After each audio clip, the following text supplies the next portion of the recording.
Amém. Pode sentar, meu amado.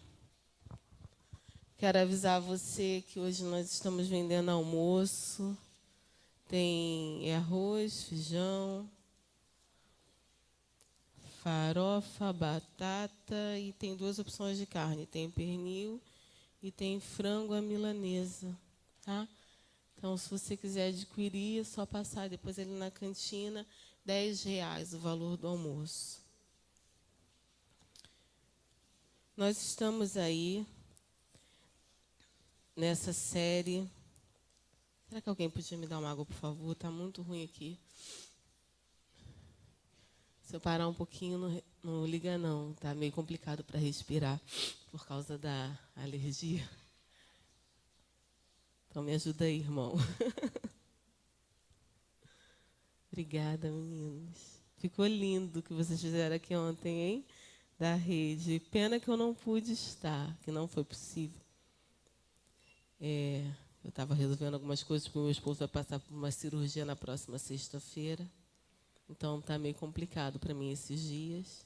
Gostaria muito de ter estado aqui, mas não foi possível. Mas eu estive aqui mais cedo e vocês estão de parabéns, porque ficou muito bonito. Já publicaram fotos na rede?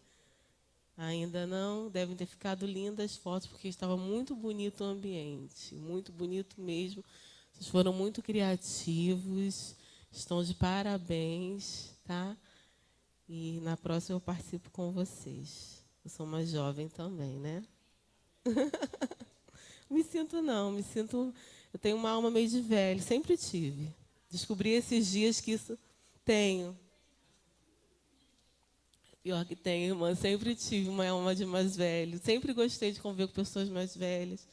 Tenho uma alma meio de velho. Não tenho. Não, nesse sentido assim. Esses dias estudando, eu descobri que existem pessoas que têm isso. Essas pessoas conseguem já ter menor idade, né, menos idade, mas já conseguem ter uma visão mais de futuro, já conseguem a questão de um amadurecimento mais rápido. Existem pessoas que são assim. Eu descobri que eu sou uma pessoa assim, que eu fui uma jovem com uma mente mais velha. Eu descobri isso de mim. Eu sou mesmo, de verdade. Abre aí comigo essa Bíblia no livro de Apocalipse, capítulo 3. Então, nós passamos por todo esse processo dessas cartas das igrejas, né? Essas cartas que as igrejas receberam. Então, nós vimos até a 6ª igreja. E agora nós vamos entrar hoje na 7ª igreja, a 7ª carta, que é a carta à igreja de Laodiceia. Então, nós vamos falar um pouco sobre a história dessa igreja, que é bem interessante. É muito interessante como a gente vem vendo toda essa questão dessas igrejas, e a gente vai vendo que tem toda uma linguagem imaginária, nós podemos dizer assim, nesse livro de Apocalipse.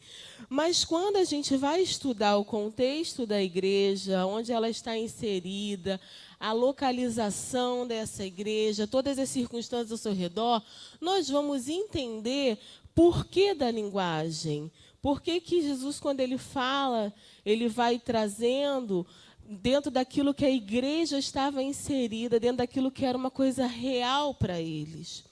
Então, ele vem trazer uma linguagem que para eles era muito de fácil entendimento. E, às vezes, a gente lendo, a gente não consegue ter noção do que se trata. Mas, quando nós vamos ver o contexto histórico, a questão histórica dessa igreja, a questão da localização dessa igreja historicamente, a gente vai entender por que Jesus usou essa simbologia. Amém? Vou colocar ali não, então vamos ler. 3:14.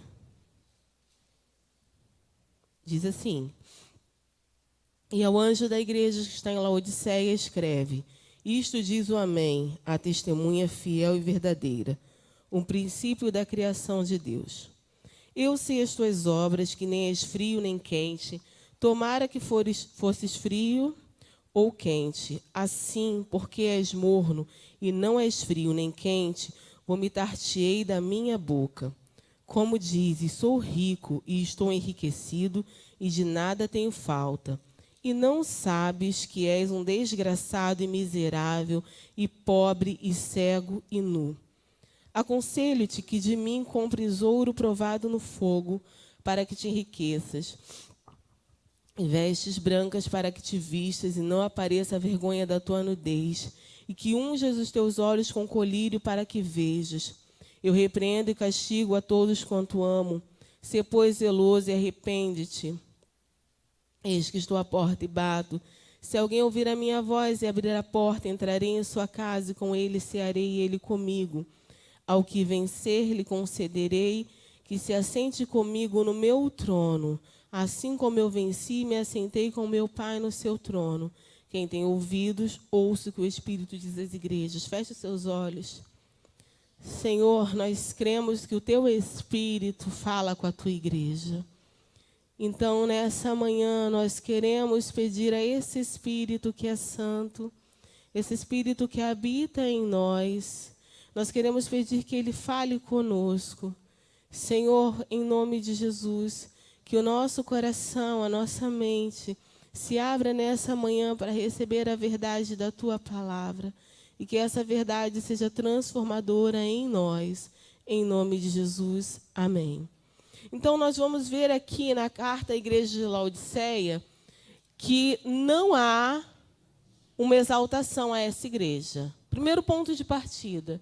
É uma igreja que não há exaltação. Porque nós vemos nas outras cartas que existiam coisas boas nas igrejas. O Senhor, ele primeiro exaltava algo bom, e depois ele vinha trazendo a correção.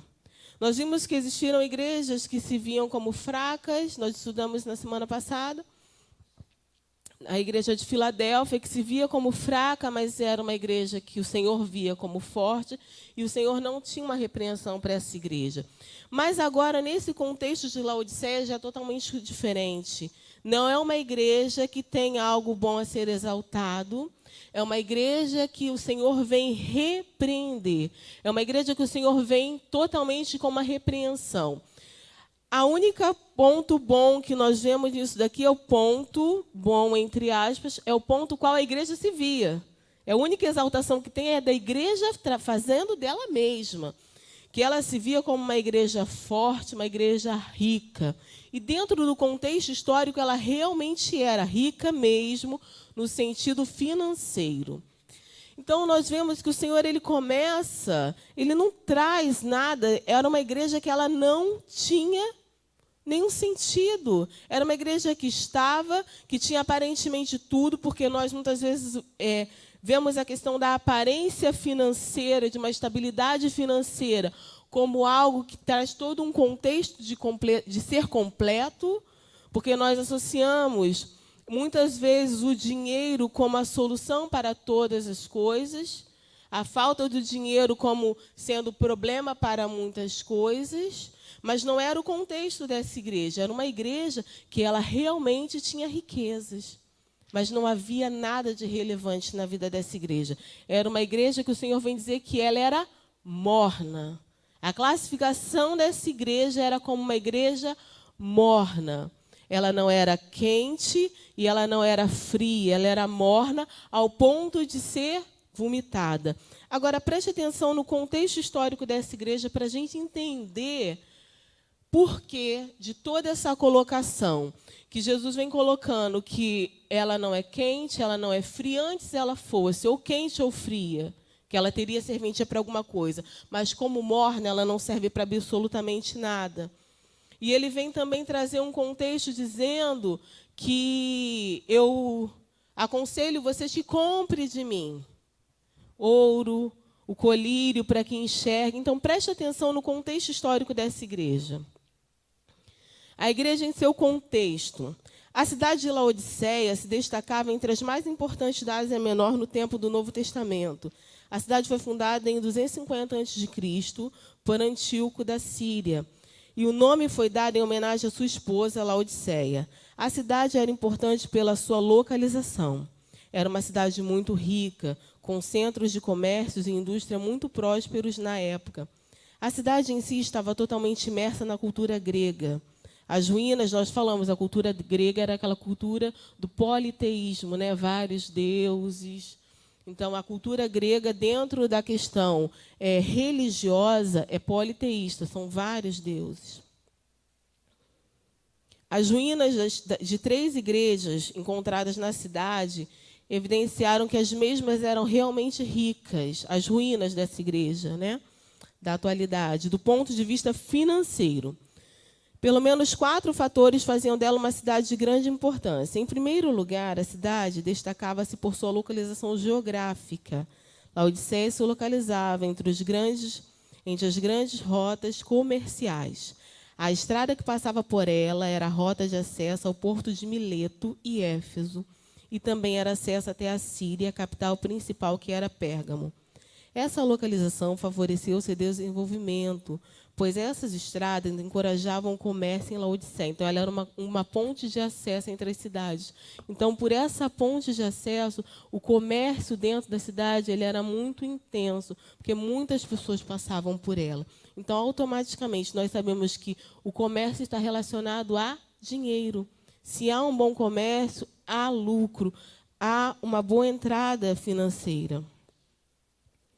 E perdi.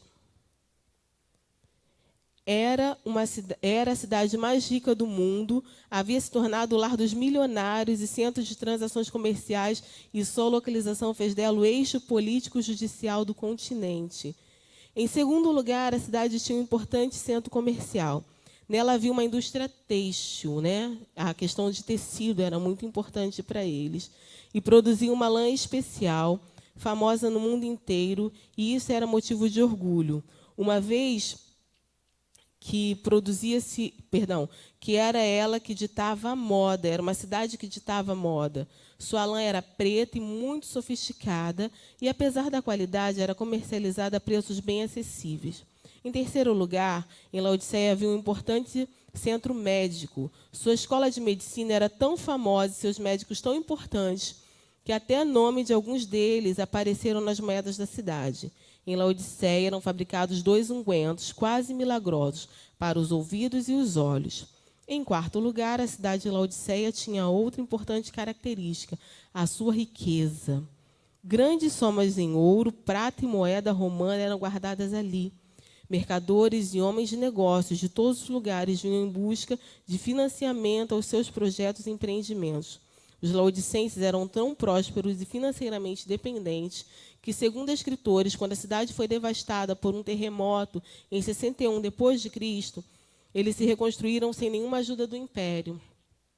Todas essas características fizeram uma grande potência, sobretudo econômica.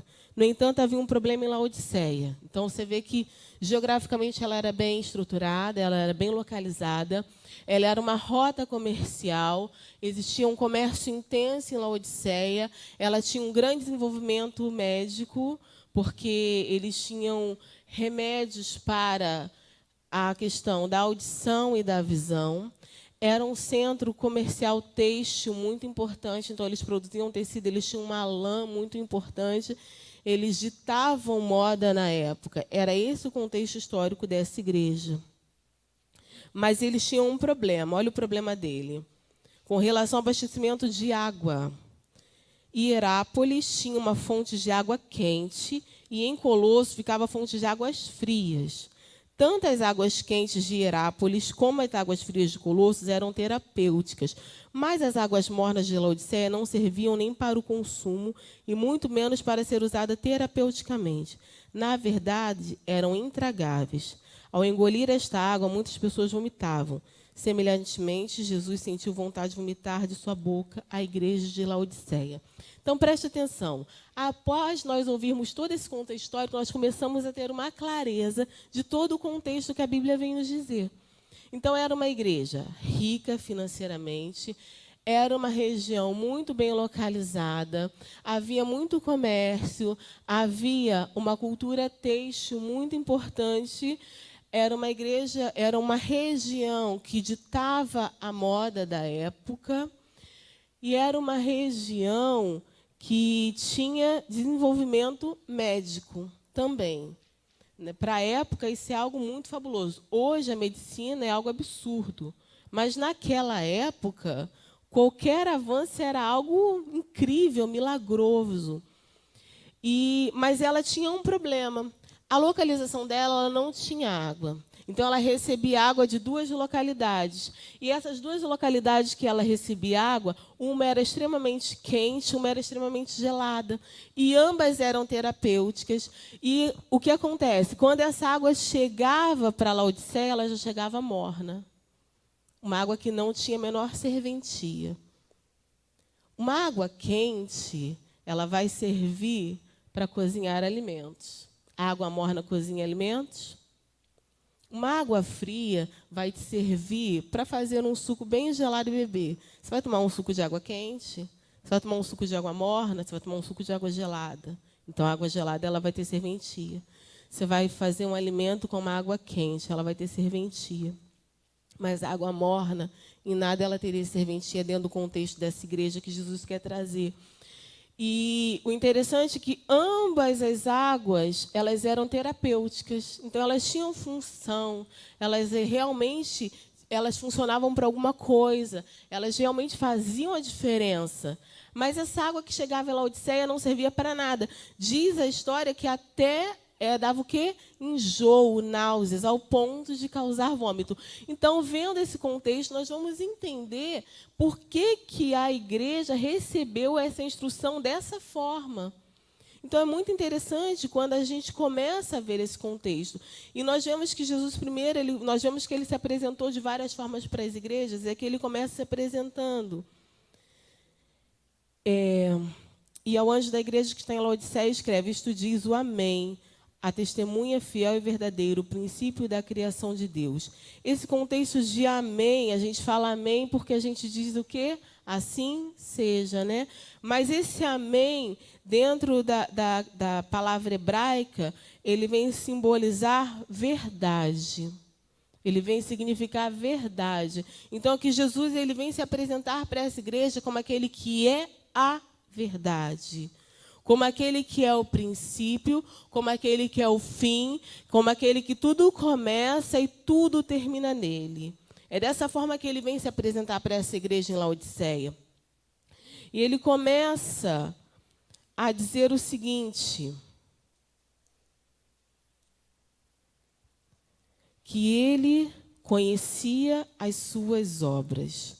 Quando Jesus ele vem dizer isso, ele queria dizer num contexto profundo do estado, que ele conhecia o estado daquela igreja e que aquilo não estava agradando ao Senhor.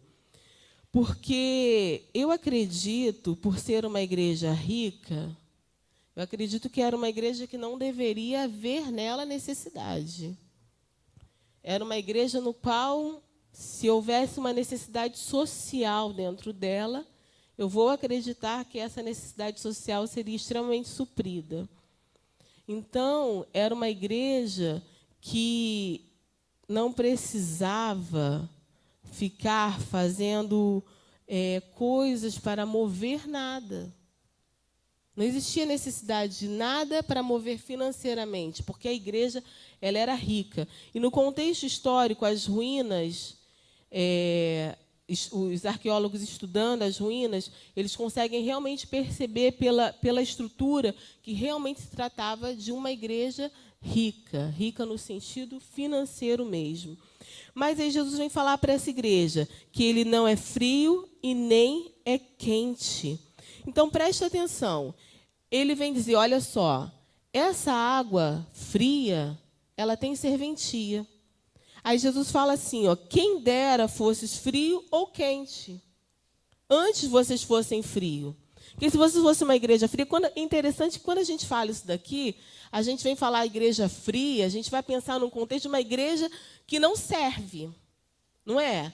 Essa igreja fria, Quando as pessoas às vezes usam esse adjetivo de igreja fria, quer usar num sentido de uma igreja que não tem serventia.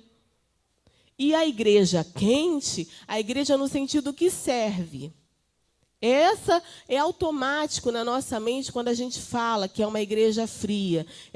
Vem no sentido de que ali não há o Espírito. Vem no sentido de que não serve para nada. Mas quando fala que a igreja é quente, é porque ali há espírito, ali há manifestação.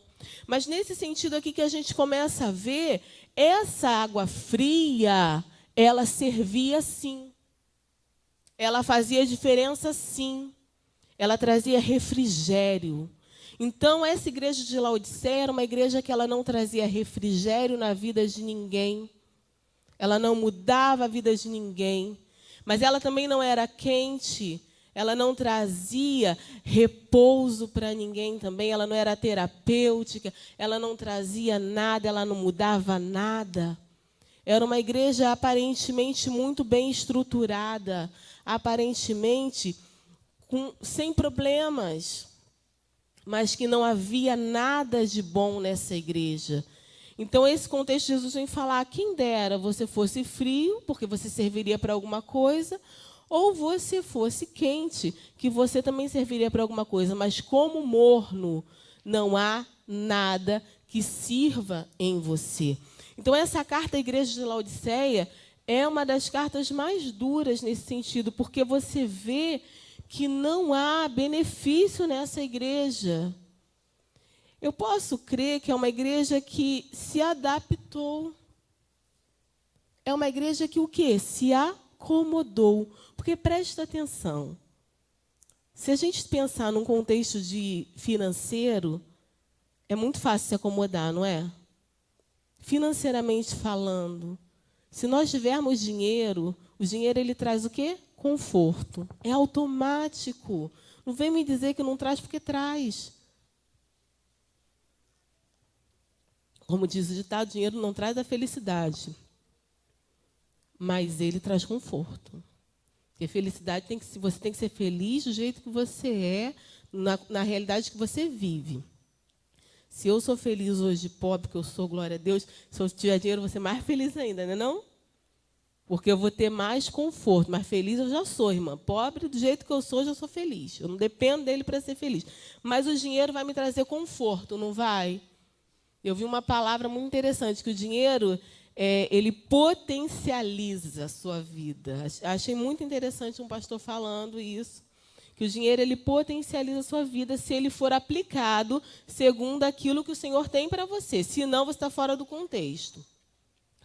Mas, sendo uma igreja rica, eu posso crer que essa igreja ela se acomodou, porque não havia necessidade nessa igreja. Então, esse dinheiro, ele trouxe esse comodismo, essa conformidade para essa igreja, ao ponto dessa igreja não fazer a menor diferença onde ela estava. Ao ponto dessa igreja ser indiferente. E ser indiferente é algo muito ruim.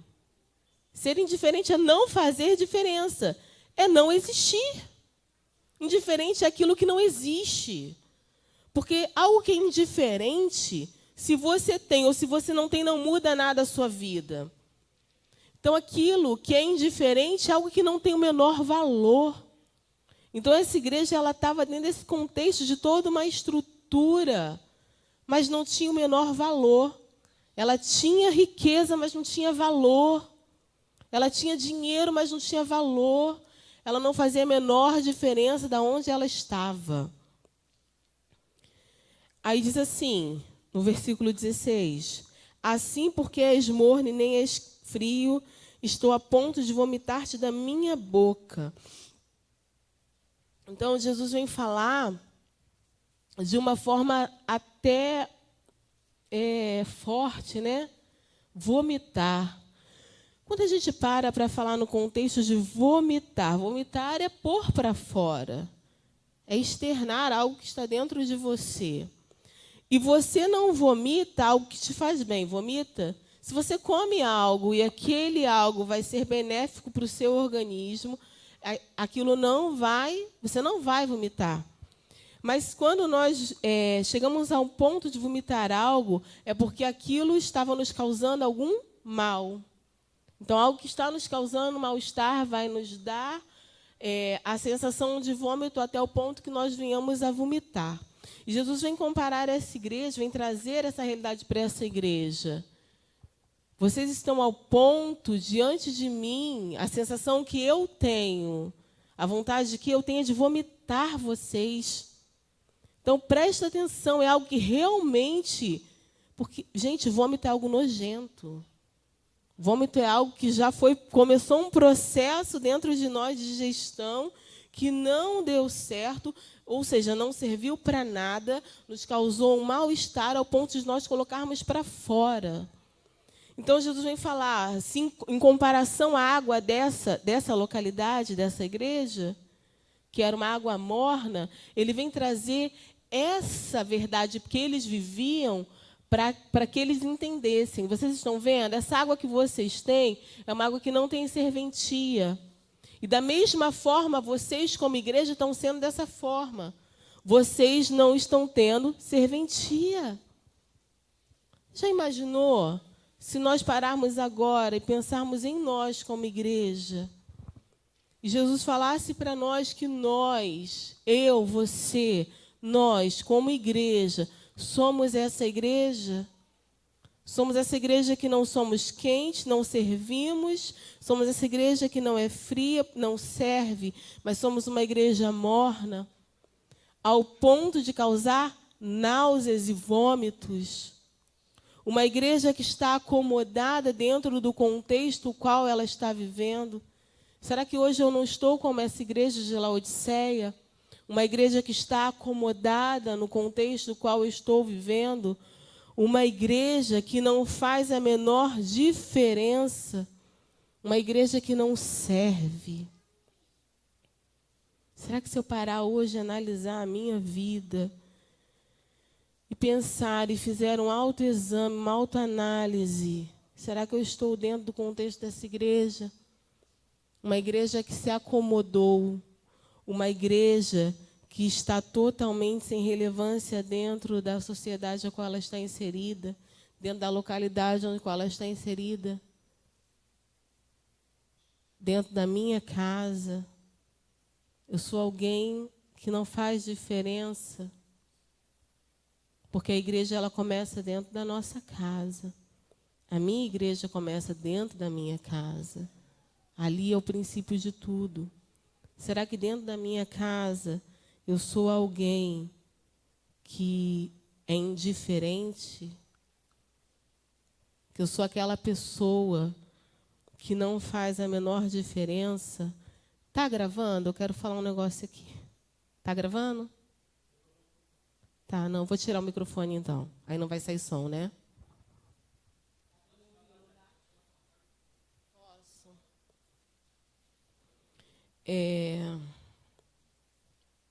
Ontem eu passei por um velório.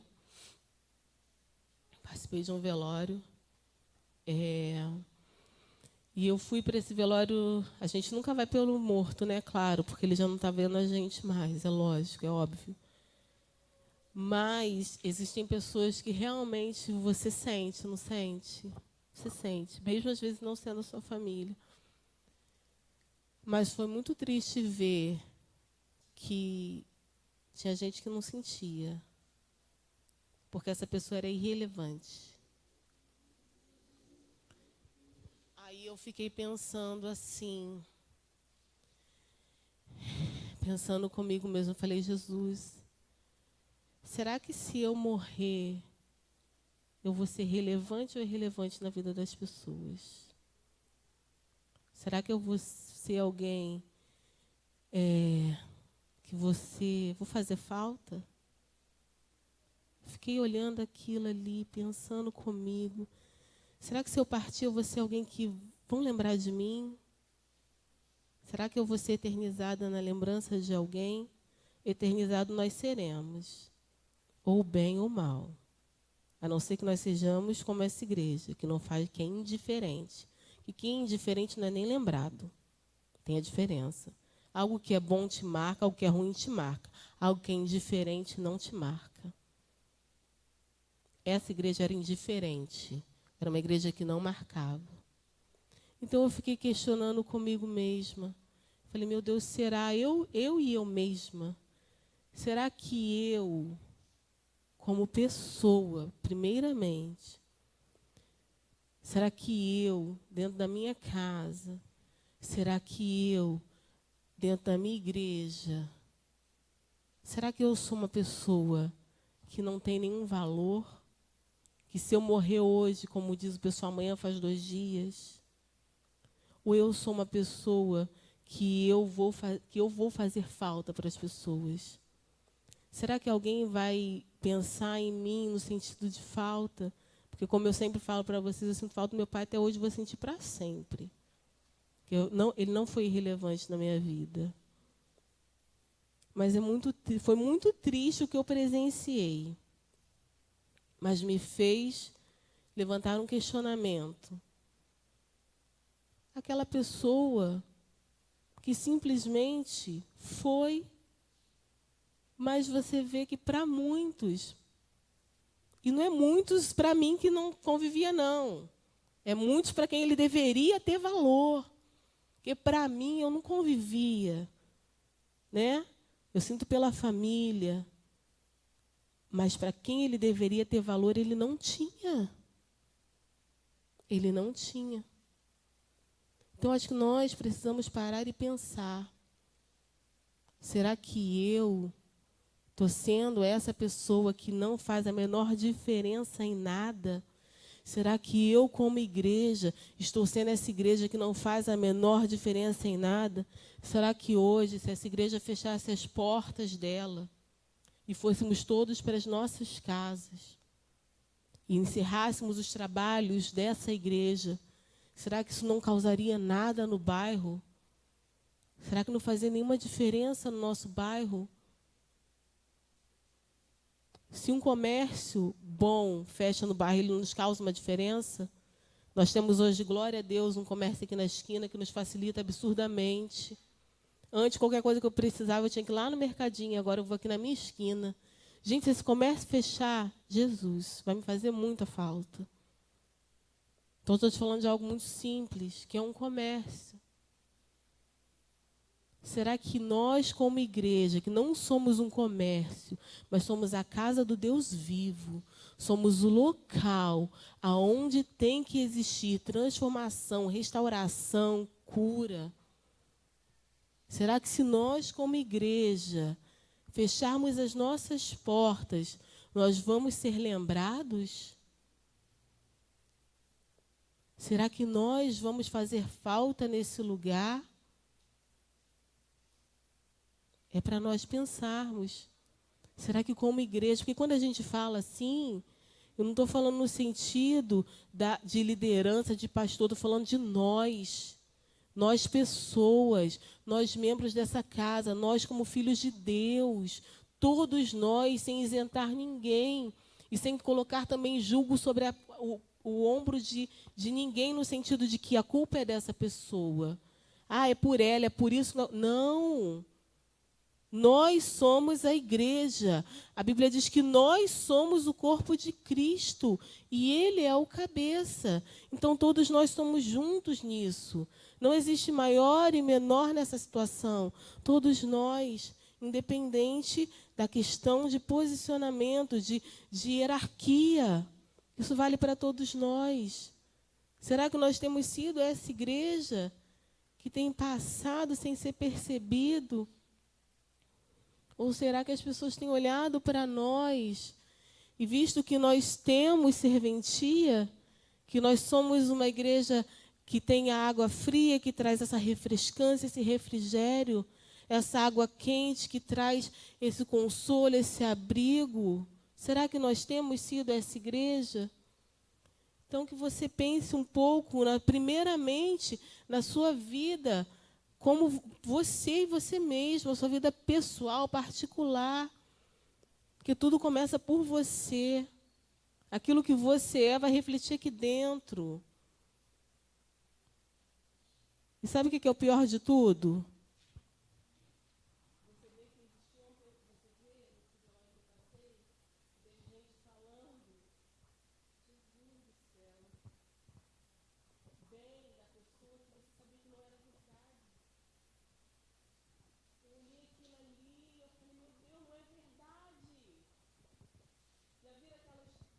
aquela história de que o pai morre, era pastor. Né? Eu não sei se é conto ou se é verdade, mas vale como uma simbologia e como uma parábola se não for verdade. A história de que o pastor morre e chega na igreja, lá no velório, todo mundo chorando, né? Comovido, que homem maravilhoso, que homem de Deus. Ouvi essa palavra também, que era homem de Deus, que não sei o quê, que não sei o quê, que não sei o quê. E o filho vira para a mãe e fala: mãe, estão falando do meu pai? Vocês já ouviram essa historinha? Pois eu vivi isso ontem. Quando eu vi, eu lembrei dessa história. Literalmente me veio à mente elogios. E eu sabia que não era verdade, porque eu conheço a pessoa, conheço todo um contexto, e eu sabia que não era verdade. Mas quem estava falando era a impressão que tinha da pessoa. Era mentira, não porque a pessoa queria mentir, você está me entendendo? Não é porque a pessoa queria mentir. Quem falou não é porque a pessoa quer mentir e fazer uma boa imagem, não é isso. Mas é porque era a imagem que ela tinha da pessoa. Mas era uma falsa imagem. Era uma imagem falsa, porque não era verdadeira. Tanto que eu peguei um pedaço da celebração, do velório, eu não vi as pessoas que deveriam falar bem, ninguém se manifestou, que eram quem conhecia. Porque não tinha bem para falar. Não tinha.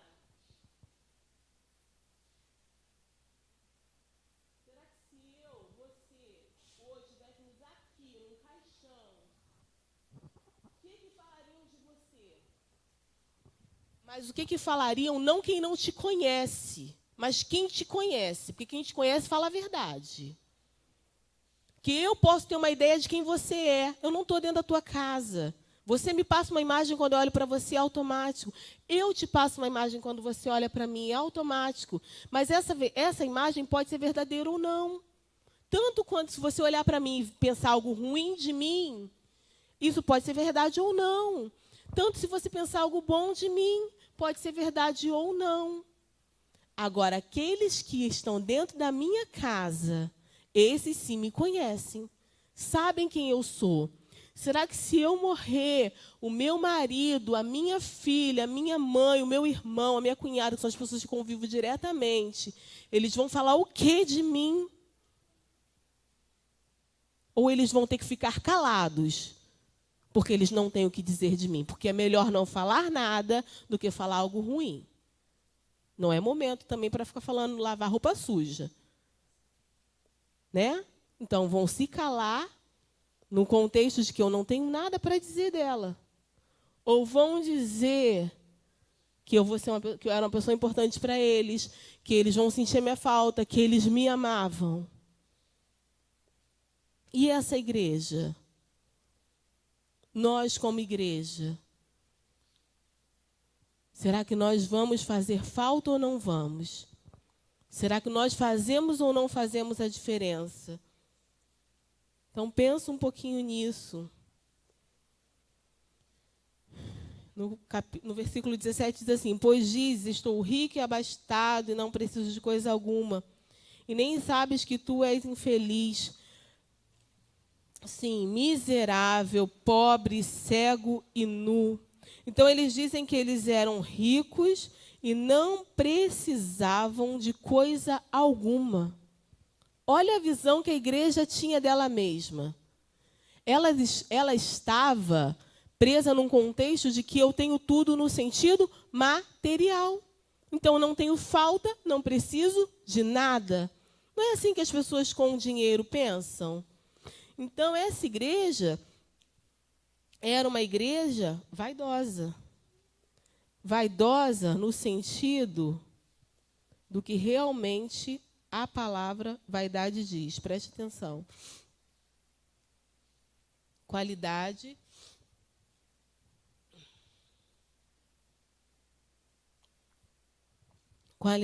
do que é vão, vazio, firmado sobre aparência ilusória. Valorização que se atribui à própria aparência ou quaisquer outras qualidades físicas ou intelectuais, fundamentada no desejo de que tais qualidades sejam reconhecidas ou admiradas pelos outros. Então, olha só como é interessante. As pessoas associam a vaidade no sentido de que arrumar um cabelo é vaidade. Gente, lavar cabelo é higiene.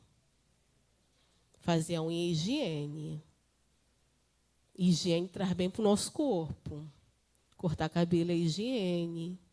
Escovar dente é higiene. Botar aparelho é por uma questão de necessidade, não só estética. Ah, você colocou aparelho por vaidade. Você colocou porque você precisa corrigir um erro na sua dentição. Que muitas vezes problemas no dente geram outros problemas. Ah, então botar aparelho é vaidade. Gente, então vamos ver. A vaidade, ela está associada àquilo que é vão, ou seja, aquilo que não tem sentido. A atribuição à própria aparência, sim, mas num contexto de ser reconhecido e admirado pelos outros. Ou seja, vai ser vazio, vai ser vão. A base dessa vaidade vai ser vazia, vai ser vã. E essa igreja era uma igreja que tinha essa imagem. Elas tinham um auto-engano. Era uma igreja que tinha uma vaidade. Por quê? Porque não havia necessidade. E o dinheiro, ele é tendencioso a nos levar a ser vaidosos, a ser vazios, a ser vãos. E é uma igreja que Jesus vai dizer que eles são ricos, né? Eles são ricos. Mas a palavra vem dizer que eles são infelizes, mesmo tendo dinheiro, miseráveis. Interessante que não vai falar pobre, é miserável, ao ponto de mendigo, ao ponto de algo realmente sem nenhum valor. Então, era uma igreja que estava envaidecida, era uma igreja que estava vazia, era uma igreja que pensava somente na questão da aparência. Uma igreja que vivia de aparência. Uma igreja que, de repente, dentro da sociedade, poderia, como eu falei, dar uma boa impressão. Mas, na realidade, não era aquilo. E quem conhecia a realidade dessa igreja? Jesus conhecia a realidade dessa igreja. De repente, se você fosse fazer uma enquete com a localidade de onde essa igreja estava reunida, onde ela estava estabelecida, as pessoas poderiam ter coisas boas para falar dessa igreja. É uma igreja muito bonita, né? Beleza? Chama a atenção. É uma igreja bonita, é uma igreja rica, é uma igreja onde as pessoas não passam necessidade, é uma igreja onde tudo funciona bem. Vocês entenderam aqui que quando houve a cidade foi destruída, a igreja reconstruiu sem a ajuda do império. Vocês têm noção do que é isso? Do ponto de riqueza que essa igreja tinha, de conseguir reconstruir sem a ajuda do império. Então, era uma igreja que, dentro da sociedade, ela deveria ser bem vista.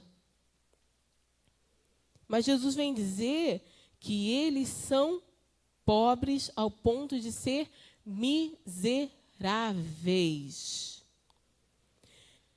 Então, e ao mesmo tempo, Jesus vem dizer que eles eram pobres, né, miserável, pobre, cego e nu. Presta atenção no contexto que nós vimos dessa igreja. Essa igreja, Jesus vem dizer que eles são pobres, miseráveis. Mas o contexto realmente dela era uma igreja rica. Então, eles são mendigos porque eles não têm como comprar seu perdão ou passaporte para o reino de Deus. Então, Jesus vem, quando ele vem falar que eles são miseráveis, ele vem em contrapartida, ele vem contestar o quê? Vocês se acham uma igreja rica, vocês se acham uma igreja abastecida, vocês se acham uma igreja sem problema, mas vocês não passam de miseráveis, porque o dinheiro que vocês têm não pode comprar a salvação. O dinheiro que vocês têm não pode fazer o acesso à ponte a quem eu sou. Esse dinheiro é totalmente relevante para mim. Não é por ter dinheiro que essa igreja seria mais amada ou teria passaporte carimbado para o céu. Não tinha. E ele vem dizer que eles estavam nus. Eles são nus porque não têm roupas adequadas para se apresentarem diante de Deus. Você vê que era uma igreja, então ele vem em contrapartida ao que? Ao cenário da questão da cultura têxtil, dessa ditadura de moda que eles tinham. Então preste atenção de como a riqueza dessa comparação do que Jesus vem trazer que a igreja é, dentro da realidade que ela vivia. Olha, ô igreja de Laodiceia, vocês produzem a lã, a melhor que tem, vocês fazem grandes comércios têxteis. A igreja era uma igreja que, vamos imaginar, se eles tinham dinheiro e eles eram uma região que ditava a moda, deveria ser a coisa mais linda esse povo dentro da igreja. Deveria ser cada roupa chique no último, não é não? Coisa linda de se ver. Cada coisa, o melhor que tivesse na época, Calvin Klein, hoje em dia, né? Calvin Klein, fala para mim aí. Nem sei, gente, que eu não uso essas coisas. Calvin Klein, Vitor Hugo, essas coisas aí de moda aí, desse povo que paga 5 mil reais numa bolsa. 5 mil ainda é barato, tá? Um dia eu vi uma reportagem, um cara falando negócio de moda, aí o cara pegou uma blusinha de malha, não tinha nada, uma blusa que você compra um pano a 15 reais. Aí o cara falando assim, nossa, que blusa linda, tá tão baratinho, só R$1.000. Um pano que você compra 15 reais. Você vê a diferença, né? 15 reais eu compro até uma blusa, dependendo do lugar. R$1.000 eu faço uma festa com R$1.000. Só R$1.000. Então, esses dias a gente passou no shopping, né? Aí a gente passou na vitrine assim, na promoção, a saia estava R$1.000, na promoção, porque o preço era 1.500, eu acho, na promoção estava por 1.000. Uma saia, um pedaço de pano, R$1.000. Entendeu? Então, era isso que esse povo usava. Essa coisa de grife, que a gente só passa e olha. E já viu que grife não tem nem preço na frente, tá, gente? Olhou, dica, olhou, não tem preço, não entra. É grife. Você vai passar vergonha se você não pode comprar, tá? Essa ainda tinha. Lu estava comigo, né, Lu? Essa ainda tinha o preço. Deu para a gente dar uma olhada. Fala, meu Deus, 1.000, 2.000, coisa simples, entendeu? Como se fosse 100, 200 para a gente. 1.000, 2.000. Então, era esse contexto que essa igreja estava. Vestindo, calçando os sapatos melhores, estilistas, eles deveriam ter próprios. Era esse contexto que essa igreja estava, de vestir a melhor roupa, de calçar o melhor calçado. Mas, diante de Deus, eles estavam nus. E é interessante que quando a gente fala de questão de estar nu diante de Deus, pode ser nu no sentido de eu me despir de mim mesma e me humilhar. E me rasgar e expor para Deus quem eu sou. Mostrar para Deus quem eu sou.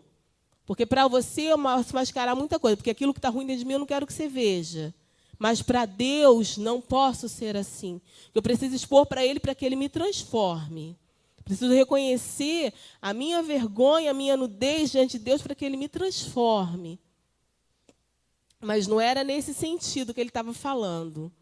Jesus estava falando nesse sentido de que vocês têm tudo. Vocês têm o melhor, vocês têm o top. Mas diante de mim, vocês estão nus no sentido de sem valor. Eles não eram nus diante de Deus no sentido de transparência, de exposição daquilo que eles eram, porque eles queriam ser transformados. Mas eles eram nus porque aquilo que eles tinham não tinha o menor valor para quem Deus era. E Jesus vem dizer também que eles eram cegos. São cegos porque não conseguem enxergar sua pobreza espiritual, nem o perigo espiritual em que se encontram. Então, essa questão de ser cego vem em contrapartida ao cenário do recurso médico local. Porque nós vimos que eles tinham remédios para a questão de ouvidos e olhos, né? Eles eram bem desenvolvidos na medicina. Aí Jesus vem falar para eles, olha, vocês têm os recursos humanos. Vocês conseguem resolver aquilo que é humano. Mas como igreja, vocês são cegos. Como igreja, vocês não enxergam. Vocês não têm visão espiritual. Vocês estão tendo somente a visão material. Então, olha como é lindo Jesus. Como ele vem. Quando Jesus ele é simples, ele fala conosco de uma forma que nós vamos entender. Jesus não vai falar para você algo que você não vai entender. Ele vai falar para você aquilo que você vai entender. Às vezes ninguém entende, mas você entende. Eu vi um testemunho de uma pessoa esse final de semana, tinha uma pessoa fazendo bruxaria para essa pessoa cristã. Estavam fazendo bruxaria para ela. Não vou falar também não, como estou falando de uma situação, né? Estavam fazendo bruxaria para essa pessoa. E Deus usou a vida de uma... E ela já sabia até quem era a pessoa. E Deus usou a vida de uma irmã que foi muito clara, muito objetiva e confirmou quem era a pessoa. E falou, essa pessoa pegou algo diretamente da sua casa. Eu não sei o que é, porque Deus não me falou. Mas Ele vai te mostrar, Ele vai te revelar. Aí um dia uma amiga, vindo na casa dela, fez uma oração antes de sair de casa. E Deus falou para essa amiga, fala para ela que o pente preto dela sumiu. Que coisa doida. Deus mandar falar para você que teu pente sumiu. O que isso tem a ver? Para mim, nada. Fala para ela que o pente preto dela sumiu. E a amiga foi, Senhor, ficou questionando, né? O que isso tem de valor? Aí chegou lá e tal, aí falou, olha só, Jesus, o Senhor estava orando por você antes de vir para cá, e Deus mandou eu te dizer que o teu pente preto sumiu. Eu não tenho a menor ideia do que eu estou te falando. Ela falou, mas eu sei o que você está me falando.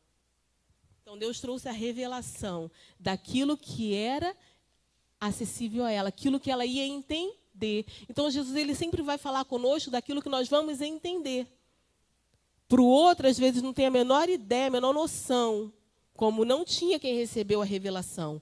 Mas para ela que precisava ouvir aquela revelação, teve sentido. Então, essa igreja, da mesma forma, quando você para e começa a ler, e você começa a ver o contexto, você começa a ver que realmente tem um porquê, tem um entendimento, tem um fundamento. Então, Jesus vem dizer para eles, olha, vocês têm como curar as questões da visão humana, mas vocês não podem fazer nada na questão espiritual, porque vocês hoje se encontram cegos. Aí ele vem falar no versículo 18, aconselho-te que de mim compres ouro refinado pelo fogo para que te enriqueças. Quando esse ouro ele é refinado pelo fogo, vem dizer da questão da pureza do ouro, trazendo um ouro bem puro mesmo. Para que te enriqueças, vestiduras brancas para te vestires, a fim de que não seja manifesta a vergonha da tua nudez, e colírio para ungires os olhos, a fim de que vejas. Então, presta atenção, Jesus, ele vem se colocar como um conselheiro. Olha, eu aconselho-te. Está vendo aqui? Mesmo ele como o Senhor, como a gentileza em Jesus. Então, ele como o Senhor, ele me fala, olha, igreja, eu aconselho a vocês. Estou dando uma orientação, estou dando uma direção. Comigo vocês vão ter de mim, vocês terão ouro puro, ouro fino, ouro refinado, o ouro realmente de muito valor, puríssimo. E vocês também comigo, vem de mim, comigo, vocês vão poder ter vestiduras brancas. E comigo também vocês vão poder ter o colírio para ungir esses olhos. Então, comigo vocês vão ter o quê? A solução para esses 3 pontos negativos, essas 3 dificuldades que existem dentro da igreja. Vocês são ricos, mas para mim vocês são miseráveis. Mas eu posso mudar isso. De mim pode vir o ouro puro. Vocês se vestem com o melhor que têm, mas diante de mim vocês estão nus. Mas eu sou aquele que posso trazer vestes brancas, vestes puras, vestes restauradas para vocês, igreja. Vocês têm medicina avançada, Vocês podem trazer cura dentro da visão humana, mas diante de mim vocês estão cegos, mas eu sim tenho o colírio que pode tirar essa visão, pode tirar essa cegueira espiritual e abrir a sua visão. Então Jesus ele vem se colocar como aquele que é a solução para todo o contexto que essa igreja está vivendo. E não é diferente hoje para nós. Jesus continua sendo o mesmo e nós continuamos sendo a igreja que comete os mesmos erros. Se nós pararmos e vermos tudo isso que nós estudamos, esses sete domingos, essas 7 cartas, nós vamos ver que nós, muitas vezes, nos enquadramos nesse contexto. Eu fiquei vendo isso, eu falei, o único contexto que a gente se enquadra é o contexto da riqueza, né? Esse a gente não se enquadra, que dinheiro a gente não tem, financeiramente falando. Esse, infelizmente, é o único contexto que a gente se enquadra. Esse contexto seria bom se a gente se enquadrasse. O lado de ter o dinheiro, somente.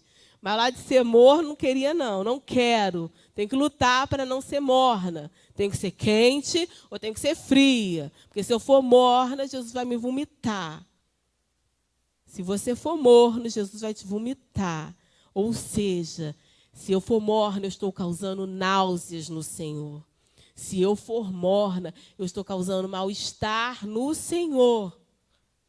É algo que não está fazendo bem para Ele, ao ponto dele querer me vomitar. Porque vocês já viram quando a gente vomita? O processo do vômito é horroroso, mas depois do vômito é alívio. O mal-estar é horrível ao ponto de você querer vomitar. Vomitar é horroroso. Mas o mal-estar é tão terrível que você quer vomitar para ficar bom.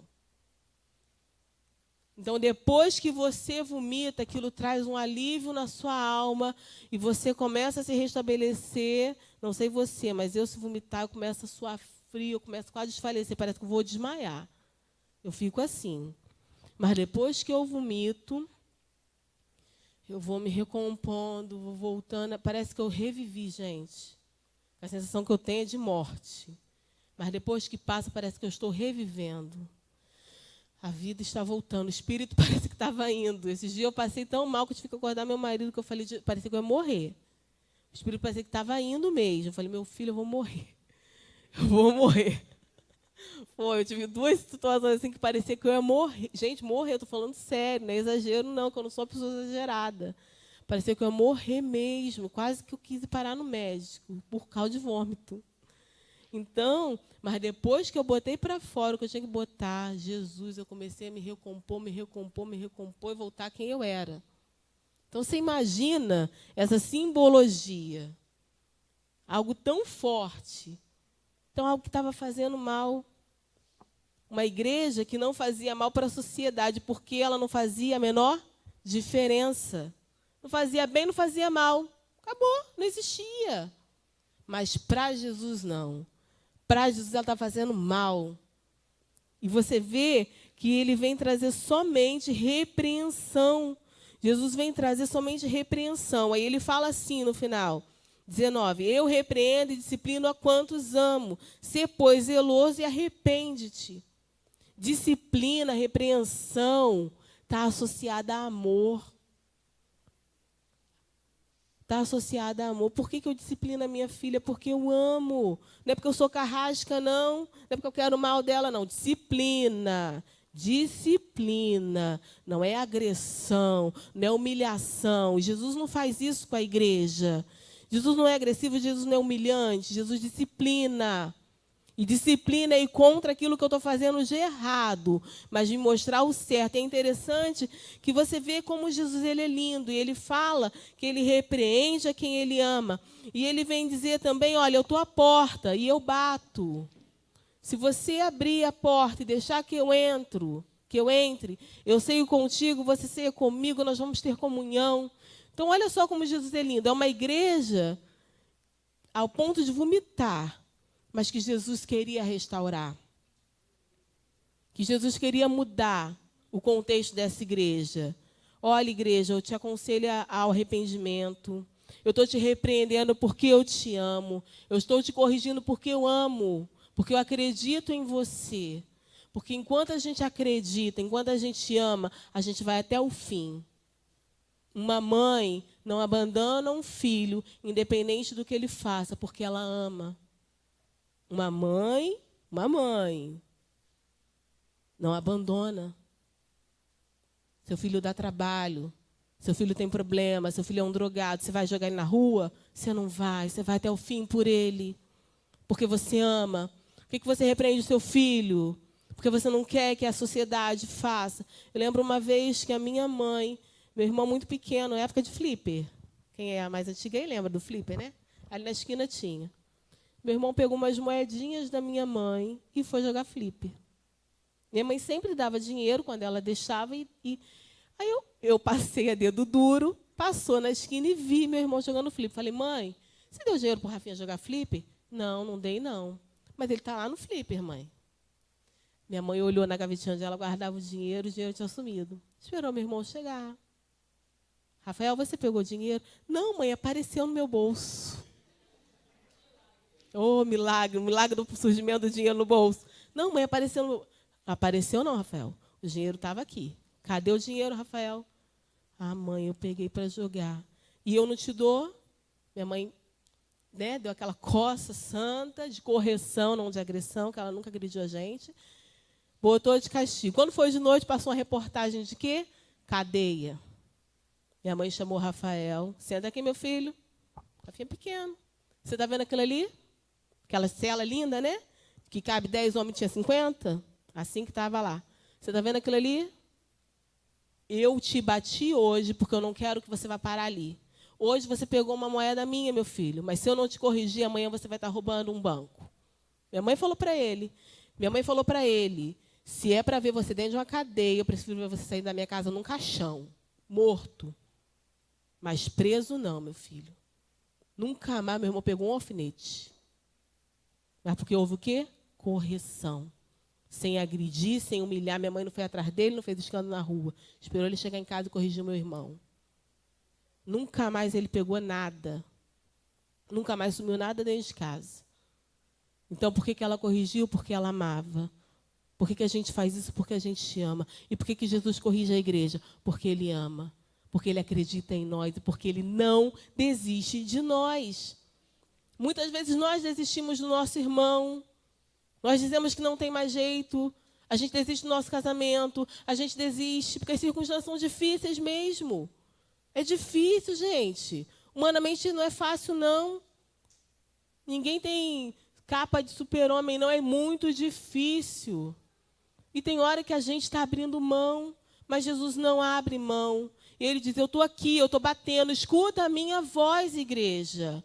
Porque eu quero entrar. Me deixa, me permite. Deixa eu entrar. Deixa eu mudar, deixa eu transformar. Deixa eu ter comunhão contigo. Deixa eu fazer você ser uma igreja diferente. Deixa eu fazer você ser uma igreja que realmente tem importância dentro da sociedade que você está. Não pelo que você tem, mas pelo que você é. Porque a gente vale pelo que é, não é pelo que a gente tem. Não são bens que nos dão valor. Não é o dinheiro que dá valor. O que faz nós sermos pessoas valorosas é quem nós somos. Porque se você deixar morrer e deixar dinheiro para os outros, eles vão usar o teu dinheiro. Mas se você for uma pessoa que faz diferença na vida de alguém, você vai ser eternamente lembrado por essas pessoas. As pessoas vão sentir falta de você. E nós, como igreja, precisamos ser assim. Uma igreja que tem valor por quem é, não pelo que tem. Então, que a vaidade não entre no nosso coração como igreja. Que a vaidade não entre no nosso coração porque a gente tem alguma coisa. Ou eu como pessoa particular, ou eu como igreja. Ah, porque a minha igreja tem uma estrutura, porque a minha igreja tem ar-condicionado, a gente não passa calor, graças a Deus. Agora estou até com calor. Minha igreja tem ar-condicionado, tem igreja que não tem. Porque a minha igreja tem uma estrutura de som, e tem igreja que não tem. Porque a minha igreja tem uma estrutura de iluminação, tem igreja que não tem. Nós não somos melhores do que ninguém pelo que nós temos. Nós temos que fazer a diferença por quem nós somos. Porque existem pessoas com muito mais do que nós. Existem pessoas com muito menos do que nós. E isso não quer dizer nada. O fato de ter menos não vai fazer diferença, o fato de ter mais não vai fazer diferença. O que vai fazer diferença é se nós, como igreja, nos posicionarmos e permitir que Jesus entre na nossa vida, ao ponto de nos transformar, e nós possamos ser essa igreja que realmente faz a diferença. Então, em nome de Jesus, que você, nessa manhã, possa dar ouvido. É interessante que ele sempre termina, né? Quem tem ouvidos, ouça o que o Espírito diz à igreja. E todas as finais das cartas ele vem falando isso. Olha, o Espírito está falando à igreja. Então, escute o que o Espírito está falando. O Espírito está falando à igreja. Igreja, não seja uma igreja morna, mas seja fria ou seja quente. Seja uma igreja que tem serventia. Amém? Você pode se colocar de pé. Vai cantar um louvor para finalizar? Dá tempo. Para nós fecharmos. Feche seus olhos. E que nessa manhã, nós como igreja que somos, de um Deus vivo, nós possamos permitir que o Senhor, Ele realmente entre no nosso coração, Ele realmente nos faça ser essa igreja transformadora. Senhor, nessa manhã, coisa boa, Jesus, estar na Tua presença, coisa linda, o Senhor se importar conosco, o Senhor não desistir de nós.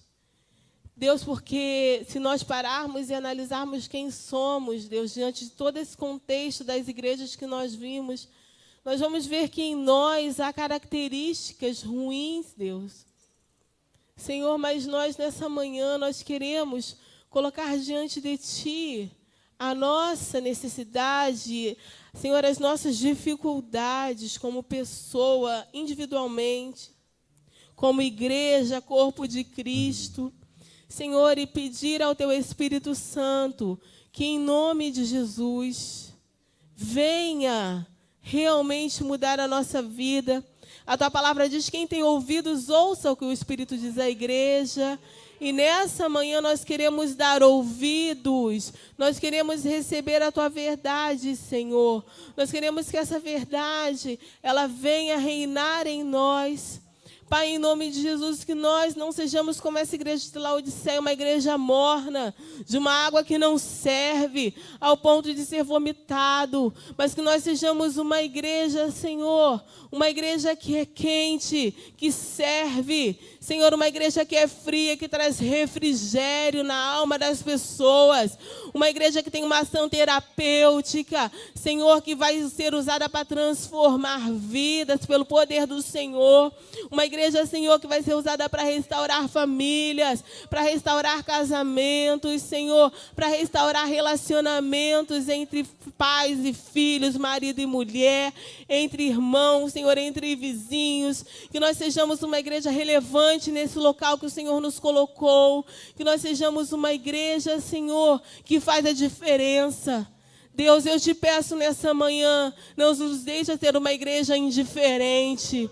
Não nos permita ser uma igreja, Senhor, que se nós formos tirados daqui não vai fazer a menor diferença, Deus. Mas, Senhor, nós queremos ser uma igreja que faz diferença nesse lugar. Nós queremos ser a igreja que faz diferença na nossa casa. Por onde nós passarmos, Senhor, nós queremos fazer a diferença. Nós queremos ser, Senhor, chamados filhos de Deus. Nós queremos ser uma igreja, Senhor, que revela amor, que revela compaixão. Senhor, em nome de Jesus, ó Pai, nós queremos, Espírito Santo. Então, nós te pedimos nessa manhã, vem agir em nós, Senhor.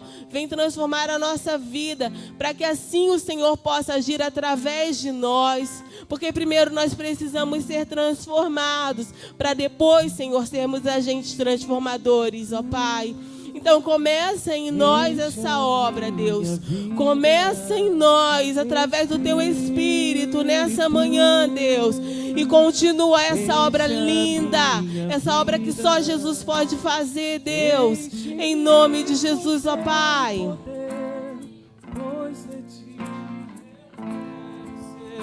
Espírito, enche o meu ser. Diga, Espírito, enche a minha vida. Espírito,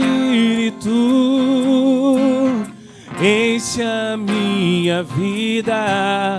Espírito, enche a minha vida. Enche a minha vida. Enche-me com teu poder, pois de ti eu quero ter. Espírito, enche o meu ser. As minhas mãos eu quero levantar e em louvor te adorar. Meu coração eu quero derramar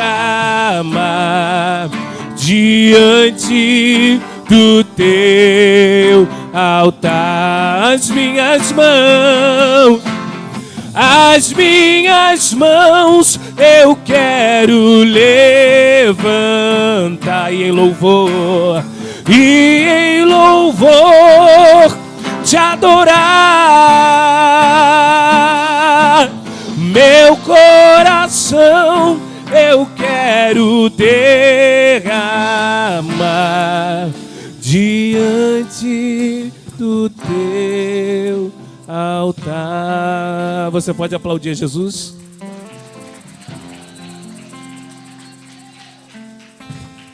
Amém, amados.